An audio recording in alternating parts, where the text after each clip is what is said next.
What is going on, First District? We are here with the weekly update. It's been a little while, but we've had a holiday and we have not had any meetings, so we're back. We have meetings this week. First, I want to start off with, I know it's been a while, but happy Veterans Day to our veterans. I haven't had a chance to say it via our weekly update. Thank you for all you've done for our country. Thank you for serving. And I appreciate you. But going on to it, we've had a lot going on over these last couple of weeks internally. While we haven't had meetings, the work is still continuing. So I'll start off with just a couple meetings internally we talked about. So the Neighborhood Traffic Management Office, we always tend to get concerns about traffic safety and speeding in our local neighborhoods, and our office is taking initiative to try to address those challenges through innovative solutions, knowing that there's processes and criteria that we have to go through to get speed tables, to get certain speeding mitigations, but also there's other angles we can take to provide innovative solutions to address their concerns. So we had a great meeting with them to come up with some innovative solutions to address challenges within our communities. Moving on, we had our neighborhood associations had several over the last couple of weeks. We had the Georgetown Street Neighborhood Association that meets the first Monday of each month at the Georgetown at Douglas Park. We had the Northside Neighborhood Association meets at the second Monday of the month, and they meet at Transylvania campus. We had St. Martin Village Neighborhood Association meets the second Wednesday of each month, and they meet at St. Martin Village Park, Winnie Young Park.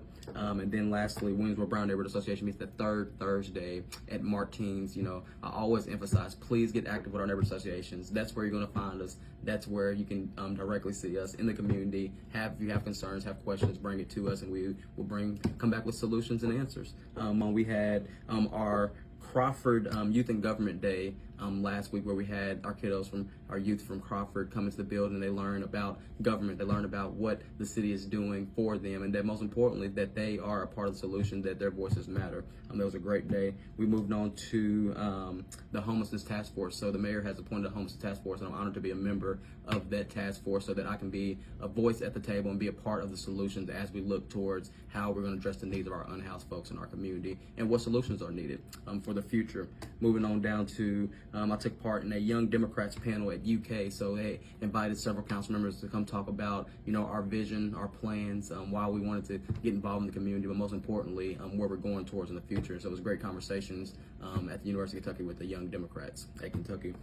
We had this week we had a micro transit workshop where we dived into the different type of micro transits that are being offered here in Lexington. Alongside with that workshop, I would say that yesterday we funded the first pilot phase of microtransit with Lextran, but then also we increased it to fund, put dollars in there for United Way's microtransit program, pretty much making sure that we are addressing the gaps of transportation here in Lexington.